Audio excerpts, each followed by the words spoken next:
Empezamos, ¿no? Y ahora empezamos. ¿Sí? ¿Empezamos ya cuando queráis? ¿Sí?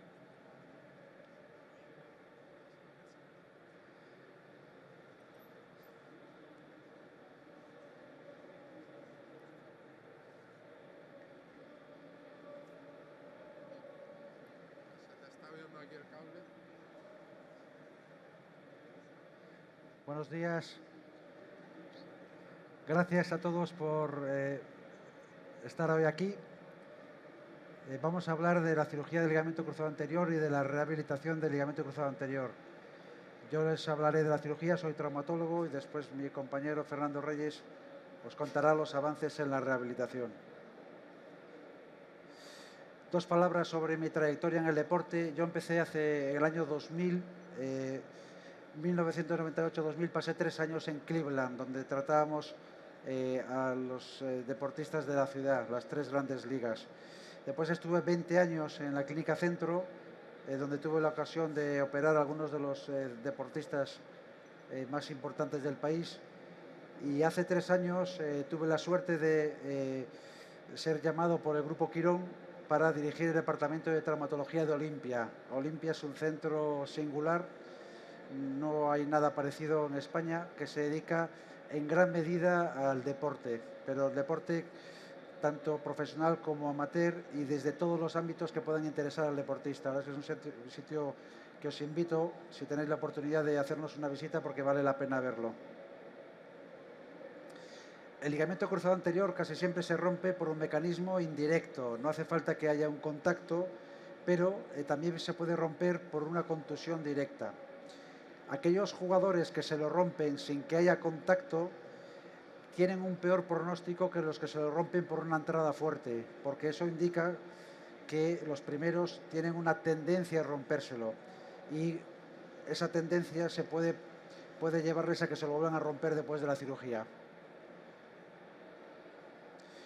Una vez que está roto, ¿qué hay que hacer? Es necesario operarse. Hace poco, en el año 2023, un grupo de Australia, liderado por Cross, defendía la posibilidad de no operarlo, utilizando, él colocaba una férula bloqueada a 90 grados durante 6 semanas y el tratamiento era conservador, pero no en deportistas. Se ha utilizado con gente con menos demanda funcional. ¿Se puede coser el ligamento? ¿Podemos coser el ligamento roto? Se está haciendo, pero de nuevo, no en deportistas. ¿Por qué? Porque el porcentaje de nuevas roturas es muchísimo más alto cuando lo coses. Entonces, lo que estamos haciendo es reconstruirlo. Un mensaje importante: la cirugía del ligamento cruzado anterior no es igual para cada deportista. Cada deportista, dependiendo del tamaño del deportista, el tipo de actividad que hace, el ligamento se reconstruye de una forma o de otra. Y tenemos distintas opciones. Al final hay que hacer un ligamento nuevo. Podemos utilizar tejido de banco o tejido autólogo.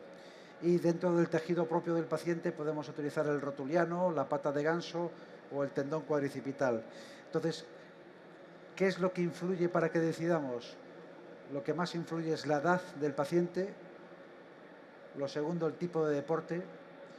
Por ejemplo, no se nos ocurriría nunca coger los tendones de la pata de ganso en un sprinter que los necesita para acelerar, o no cogeríamos el rotuliano en un deportista que tenga que estar todo el tiempo agachado o de rodillas. Este es un ejemplo: 2 jugadoras del Real Madrid, misma temporada, misma lesión. Una está empezando su carrera, 20 años, y la otra ya es la estrella del equipo. La plástica que utilizamos fue distinta, con la misma lesión y el mismo problema. Esto es un estudio muy interesante que se hizo en Colombia, y es cómo decide el paciente qué plástica quiere. Y número 1, redes sociales. No la opinión del médico, redes sociales. ¿Y qué es lo que le influye en la decisión? La plástica que se utilizó en el deportista famoso. Lo que ellos leen en los medios de comunicación es la que quieren. En el mundo del fútbol de élite, las lesiones de cruzado son poco frecuentes. O sea, se rompe un cruzado por cada 2 temporadas por equipo. Si un cirujano operase todos los cruzados que se rompen en un año en la primera categoría del fútbol profesional estaría operando solo 10 cruzados al año. O sea, no se rompen tantos, afortunadamente. Entonces, cuando tenemos que decidir, pues nos basamos también en lo que hacen en otras ligas. Esto es un estudio muy interesante que se hizo en la NBA. Les preguntaban qué técnica utilizarían en un jugador de su equipo. La mayoría cogerían rotuliano. Lo mismo pasó en la NFL, cogerían rotuliano, y también en la liga de hockey. Otra complicación frecuente de operarse de cruzado es que se vuelva a romper, sobre todo en mujeres. En mujeres, por desgracia, es frecuentísimo. Y entonces tendemos a escoger la plastia que menos se rompe, que de nuevo es el rotuliano. Hay un registro sueco, que es el registro más grande del mundo, la que menos se rompe es el tendón rotuliano. Disculpad los que no sois cirujanos, pero estas son imágenes un poco explícitas en las que veis cómo sacamos una tira del tendón rotuliano con una pastilla ósea arriba y una pastilla ósea debajo, y ese nuevo tendón es el que vamos a utilizar para reconstruir el cruzado. Hacemos un agujero en el fémur con una broca, otro agujero en la tibia y metemos dentro del agujero la pastilla de hueso. Ahí veis cómo estamos metiendo la pastilla dentro de los túneles y nos falta solo fijarla. Lo fijamos con unos tornillos. O sea, realmente es meter dentro una cuerda en la posición correcta y fijarla. Y así es como quedaría un ligamento cruzado después de la reconstrucción. Esto es veis en la resonancia cómo es hacer un túnel en el fémur, túnel en la tibia y meter dentro el ligamento. En los deportistas de nivel hemos visto que si asociamos un proceso que se llama tenodesis extraarticular externa, disminuimos 3 veces el riesgo de que se vuelvan a romper. Y hoy en día es práctica habitual hacer esta técnica. Es como si llevásemos cinturón y tirantes a la vez. Cuando el deportista empieza a hacer el gesto que le va a romper el cruzado, tiene un primer freno en la parte externa. Y esto hoy en día es rutinario. En los pacientes en los que solo el cruzado tiene 2 fascículos, anteromedial y posterolateral. Hay algunos pacientes que solo se rompen uno. Si tenemos la suerte de que solo se ha roto uno, reconstruimos el otro, no reconstruimos todo el cruzado. Ahora podemos hacer reconstrucciones selectivas solo del fascículo que se ha roto. Y eso para el paciente es mucho mejor. Algunas pequeñas consideraciones sobre el cruzado y la mujer. Estamos viviendo una epidemia de lesiones de cruzado en mujeres deportistas. Se debe también al aumento de la popularidad del fútbol femenino y tenéis que saber que las mujeres se rompen para el mismo tiempo de actividad 4 veces más que los hombres. Y esto está relacionado, bueno, estos son ejemplos de deportistas que todos conocéis. Las dos son número 1 del mundo en su deporte, las dos se han roto los 2 cruzados. ¿Y por qué se rompen más? Anatomía de la mujer, tienen las piernas un poquito más en valgo, tienen menos espacio para el cruzado, hay cambios hormonales que también influyen y después tienen menos masa muscular. Y en las mujeres, a diferencia de los hombres, muchas veces no podemos utilizar el tendón rotuliano porque es demasiado estrecho y solemos utilizar el tendón cuadricipital, sobre todo si es una mujer de deporte fuerte, de futbolista, jugadora de rugby, tendón cuadricipital. Los niños, 2 palabras. Si no operamos el cruzado de un niño, catástrofe segura. Catástrofe segura. Eso es importante que lo entiendan los padres, porque los padres siempre se preocupan. ¿Le vas a parar el crecimiento? ¿No va a crecer bien? Eso tenemos técnicas que no lo provocan. Sin embargo, si no le operas, se multiplican las lesiones asociadas. Fijaros, si un chico o un niño pequeño se rompe el cruzado y no lo operas en los primeros 3 meses, tienen 4 veces más riesgo de romperte el menisco y 11 veces más riesgo de dañar el cartílago. Y muchas veces nos llegan ya con lesiones que no son reparables. Entonces, es muy importante no marear la perdiz. Cuanto más joven es el niño, menos caso te hace y mejor es operarlo. Y en los niños tenemos técnicas, como os comentaba, en las que no dañamos el cartílago de crecimiento. Esto es un caso muy raro de un paciente operado que se torció un poco la rodilla. Esto es excepcional, pero nosotros incluso publicamos hace unos años una técnica que no atraviesa el cartílago. ¿Cuál es el problema de los niños? Dos problemas. Uno, que es muy difícil que llegue a la élite. Si un niño pequeño se rompe el cruzado con el cartílago de crecimiento abierto, es casi imposible que llegue a competir al máximo nivel. Y después, que el índice de re-rotura es muy alto. Estoy acabando ya. ¿Esto es el tiempo que nos queda o no? Pues acabo ya. No dejemos jugar a los niños antes del año. Es muy importante, porque tiene que pasar más tiempo. Y bueno, esto lo paso y simplemente cedo la palabra a Fernando, que os va a decir cómo conseguir que estos deportistas vuelvan a jugar a su nivel. Muchas gracias. Gracias, Manuel. Bueno, una vez que el doctor Leyes ha expuesto exactamente cuáles son las técnicas quirúrgicas que nosotros tenemos como solución para recuperar el ligamento cruzado anterior, yo lo que voy a exponer de una manera sencilla es cuál es el proceso de recuperación para todas aquellas personas que han tenido una cirugía del ligamento cruzado anterior. Me he permitido poder hacer un diagrama que es, entiendo, bastante divertido, porque yo lo entiendo como un juego de parchís, que seguramente que todos vosotros habéis trabajado, que habéis jugado, ¿no? En ese juego de parchís tenemos que conseguir todas las fichas de distintos colores. Pues esto es el juego que nosotros hacemos en la rehabilitación del ligamento cruzado con todos nuestros deportistas. Tenemos que conseguir que todos estos objetivos que tenéis ahí en la imagen, reparación biológica, una buena condición física, una buena condición psicológica y una buena condición neurológica, se produzcan. Pues estos son los procesos de recuperación que nosotros basamos en la evidencia clínica, en la evidencia científica del ligamento cruzado anterior. Antes el doctor Leyes decía una cosa muy interesante, y decía que había como 10 roturas del ligamento cruzado anterior en un deportista, un futbolista en un año. Nosotros en Olimpia vemos cerca de entre 40 y 50 ligamentos cruzados anteriores diarios. Eso nos permite tener una experiencia clínica muy importante con respecto a otros fisioterapeutas que pueden ver en sus equipos uno cada 2 años. Esto nos permite tener una experiencia muy grande con una diversidad de soluciones quirúrgicas, como ha explicado el doctor, que nos tenemos que adaptar a todas esas soluciones quirúrgicas para encontrar las mejores, para llegar al mejor objetivo, ¿vale? Entonces, lo primero que queremos hablar es sobre la reparación biológica. Mirar, siempre que se opera un ligamento cruzado, se produce un proceso biológico de reparación de esa estructura que ha puesto el cirujano. Esa estructura, que muchas veces es un tendón, como muy bien ha explicado el doctor Leyes, se tiene que convertir en un ligamento. Eso es lo que llamamos un proceso de ligamentización. Y por otro lado, en los túneles donde inserta el doctor el ligamento o el tendón, tienen que integrarse con la plastia, y eso es lo que denominamos la entesis, el proceso de entesis.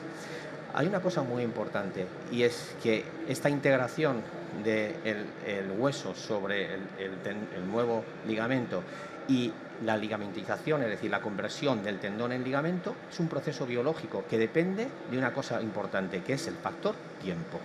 Y esto quiero que lo tengáis todos claro. De hecho, uno de los problemas importantes que tenemos ahora en el deporte profesional es intentar acelerar esos procesos de recuperación. Y nos encontramos situaciones en las que dice, bueno, este jugador está en perfectas condiciones, han pasado 6 meses, ¿qué hacemos con él? Lo que nos damos cuenta es que, según estáis viendo, que esto hay muchísimos estudios acerca de eso, el ligamento cruzado no ha tenido ese proceso biológico de integración sobre la rodilla, y entonces cuanto más tiempo pase, menos riesgo de re-rotura tiene ese paciente, ¿vale? Entonces, el factor tiempo es súper importante. También lo que quiero que entendáis es una cosa, y es que cuanto más tiempo pase, menos riesgo que tenemos de re-rotura, pero a la hora de poder analizar el ligamento cruzado anterior en sus fases de recuperación, durante muchos años solamente se ha tenido en cuenta el factor tiempo. Es decir, usted ha sido operado del ligamento cruzado anterior y han pasado 8 meses, entonces le doy el alta. O, por ejemplo, usted se ha operado del ligamento cruzado anterior y han pasado entre 3 y 4 meses, usted puede empezar a correr. Eso es un error para nosotros, porque para nosotros hay una cosa muy importante, y es que no solamente nos tenemos que basar en el factor tiempo para la toma de decisiones que tenemos que realizar con nuestros deportistas, ¿vale? Aquí veis en la valoración de la plastia posquirúrgica, aquí tenéis una imagen del doctor Leyes haciendo un test ortopédico prequirúrgico en lo que se demuestra la inestabilidad de la rodilla.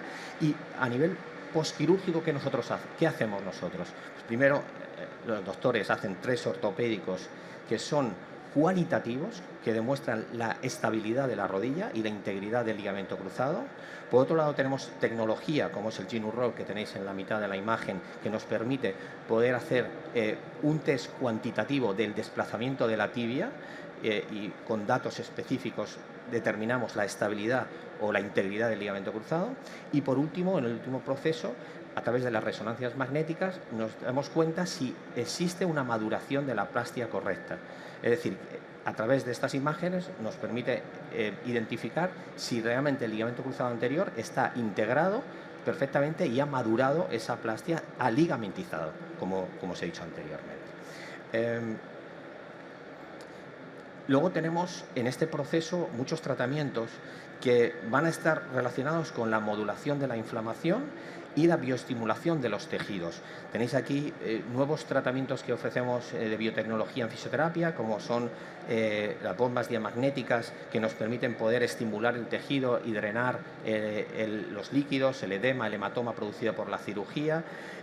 También lo podemos combinar con otras técnicas, por ejemplo, de TENS, que hagan bombeo de la musculatura y de esa manera poder drenar mejor todo el edema y el líquido producido por la inflamación posquirúrgica. Tenemos otras técnicas que son muy interesantes, como es la diatermia, para poder trabajar sobre el tejido donante. Como ha dicho el doctor, él utiliza un tejido para ponerlo como ligamento cruzado. Puede ser uno semimembranoso semitendinoso, un tendón rotuliano, un tendón cuadricipital. Ese tejido también hay que cuidarlo en la poscirugía, porque realmente ha sido agredido. Y entonces nosotros utilizamos herramientas que nos permiten hacer que ese proceso biológico de reparación se produzca de una manera mejor, ¿vale? Luego tenemos otras herramientas como la presión positiva y negativa, que trabaja sobre la inflamación de la rodilla. Y nosotros en Olimpia tenemos también 2 herramientas terapéuticas que son muy potentes, como es el IceLab. Son 3 cámaras de frío de -10, -60 y -110 bajo cero, que nos permite poder estimular el sistema inmunitario y también trabajar sobre la inflamación posquirúrgica. Y finalmente la cámara hiperbárica, que todo el mundo lo conoce, que es muy interesante para poder trabajar también sobre la bioestimulación de los tejidos, ¿vale? Una vez que hemos conseguido entender la reparación biológica, la siguiente condición que para mí es muy interesante es la parte neurológica. Y esto nos ha costado entenderlo durante muchísimos años en la recuperación del ligamento cruzado anterior, porque clásicamente lo que nos dábamos cuenta es que el ligamento cruzado anterior nos focalizábamos nuestra atención única y exclusivamente en la parte musculoesquelética, física, pero de aquí a 10 años atrás se ha investigado muchísimo acerca de esta condición neurológica. Fijaros, existen grandes alteraciones somatosensoriales y cambios neuroplásticos en las redes neuronales en los pacientes que se han roto el ligamento cruzado anterior. Tenemos muchísimos artículos acerca de eso. Lo que se ha investigado básicamente es que hay regiones del cerebro que tienen una menor actividad y otras regiones del cerebro que hay un aumento de la actividad como consecuencia de la rotura del ligamento cruzado anterior. Y esto lo que produce son cambios corticoespinales, menor excitabilidad corticoespinal, mayor inhibición corticoespinal. Existen cambios en las redes neuronales en los que el cerebelo no se comunica con el córtex motor o se comunica menos con la parte visual, y esto hace que existan estos cambios que son muy interesantes de poder entender a la hora de poder rehabilitar bien al paciente. Aquí tenemos una imagen que me parece súper interesante de lo que es una de las cosas importantísimas que pasan todos nuestros pacientes posquirúrgicos, y es que me dicen, oye, es que me he quedado sin cuádriceps. ¿Y por qué me he quedado sin cuádriceps? Aquí veis unas imágenes de un deportista profesional en el que tiene un buen cuádriceps, pero como habéis podido ver anteriormente, ese cuádriceps, voy a pasar otra vez la imagen para que lo veáis. Fijaros, cuando lo contrae y el otro no lo contrae. Él quiere contraer, pero su cuerpo no le deja.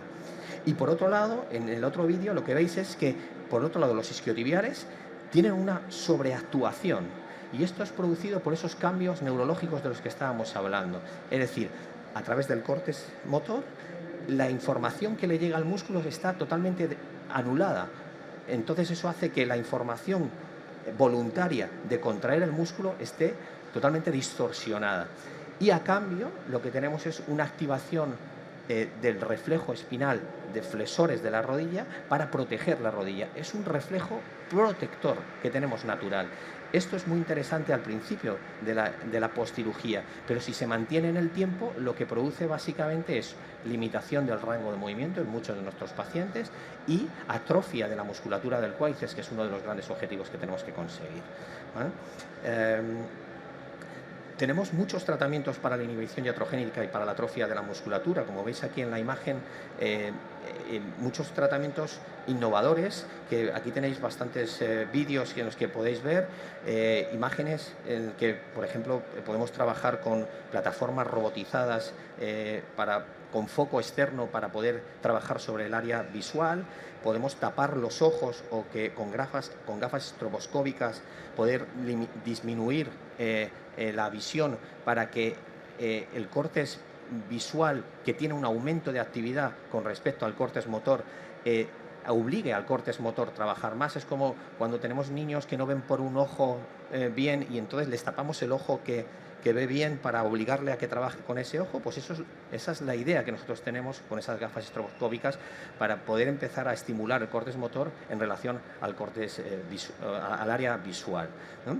Tenemos muchas plataformas que miden la presión y que ayudan al paciente, gamificaciones, por ejemplo, que veis ahora en la imagen, en el que el paciente está haciendo ejercicio y ve un juego y su atención está en relación al juego mientras que esas personas trabajan. Tenemos otro tipo de trabajos, de herramientas, por ejemplo, esta que tenéis abajo entre medias, que son aparatos superinductivos que estimulan directamente la raíz nerviosa, no solamente el músculo, sino la raíz nerviosa. Como podéis tener, tenemos plataformas de vibración, como veis abajo a la derecha, que son otros estímulos que son muy interesantes para poder fomentar y poder tratar esta inhibición iatrogénica y la atrofia de la musculatura. Y por último tenemos otra de las herramientas novedosas que existen en medicina actualmente, medicina deportiva, que es la estimulación magnética transcraneal. La doctora Pital, que está aquí con nosotros hoy, va a dar una charla por la tarde que os recomiendo que vayáis, muy interesante acerca de esta herramienta, no solamente para el trabajo del ligamento cruzado anterior, sino para el rendimiento de los deportistas. Y a través de estas herramientas lo que hacemos es estimular las áreas del córtex que están hipoestimuladas, o al contrario, disminuir la actividad de las áreas del cerebro que están hipoestimuladas, ¿vale? Directamente sobre el cráneo. Una vez que hemos entendido la condición neurológica, lo siguiente que vamos a ver es la condición psicológica. Eso lo hacemos a través de cuestionarios psicológicos. Aquí os pongo 3 cuestionarios que son los más importantes: el ACLRSI, el IKDC y el PRIA-RS.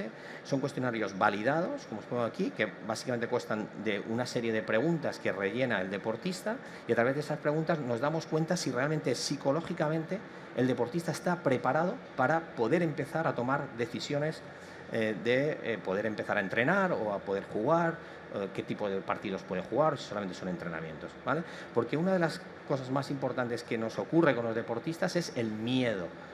Y el miedo no se pierde de un día para otro. Y nosotros, a través de estos cuestionarios, podemos detectar si esos deportistas tienen mucho miedo, tienen menos miedo a poder debutar, si tienen incertidumbre, que es otra de las cosas importantes que suelen tener los deportistas. Nosotros, a través de estos cuestionarios, podemos identificar esos problemas y poderlo poner en manos de profesionales, un psicólogo deportivo, para que pueda trabajar sobre ello.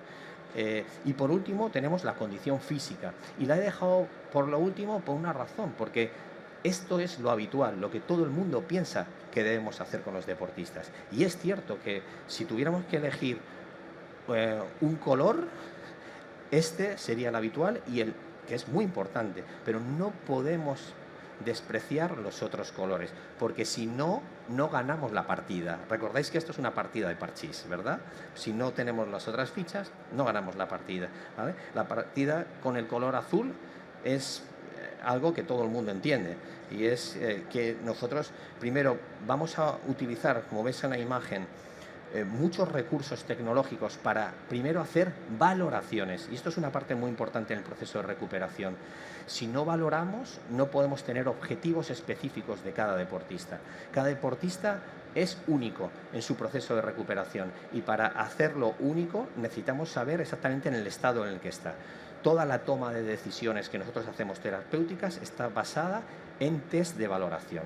Aquí tenemos muchísima tecnología, como veis en la imagen, que nos permite sacar datos cuantitativos, poderlos analizar y después sacar unos reports, como veis aquí en la imagen, es decir, sacar muchos datos, un big data importante que analizamos, sacamos conclusiones acerca de esa información y esa información nos da objetivos específicos a corto, medio y largo plazo.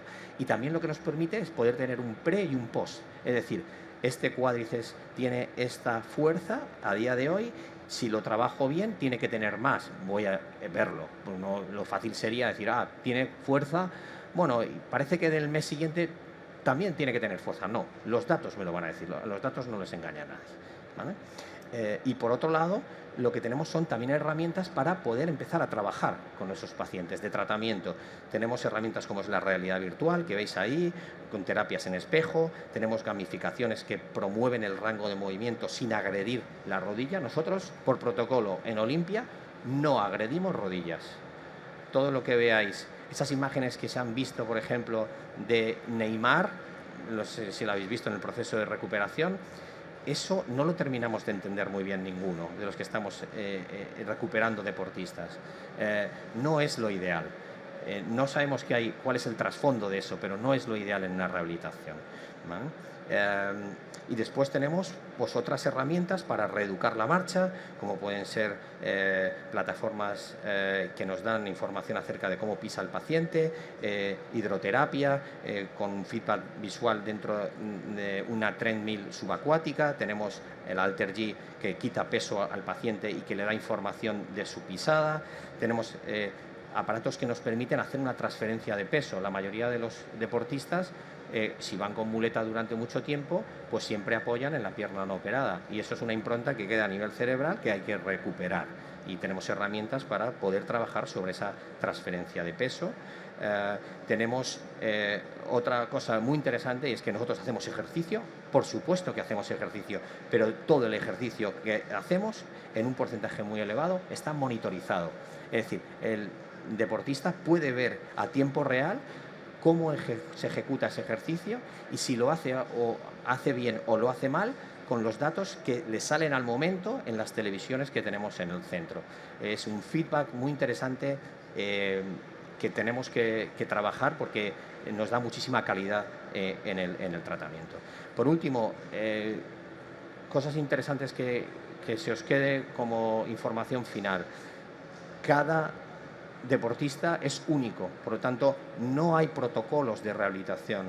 Existen muchísimos protocolos de rehabilitación publicados que son muy interesantes, pero siempre bajo cuarentena, es decir, son protocolos generales, pero cada uno de nosotros somos únicos con sus características, como muy bien ha dicho el doctor, y de eso lo tenemos que respetar.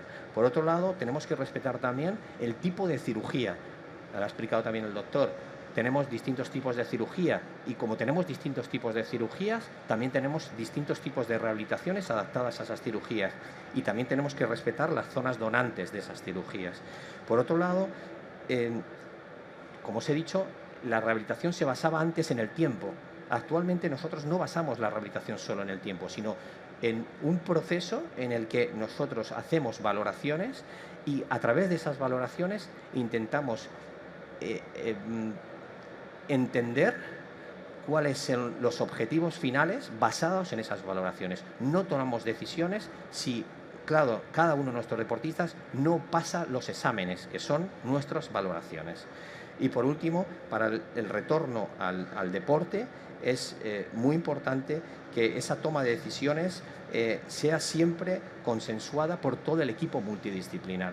He empezado esta charla diciendo que el cirujano tenía que hacer sus test de valoración, el fisioterapeuta tenía que hacer sus test funcionales y el radiólogo tiene que hacer su resonancia para finalmente poder tomar la decisión si ese deportista está en condiciones para ser dado de alta a nivel médico y a nivel deportivo.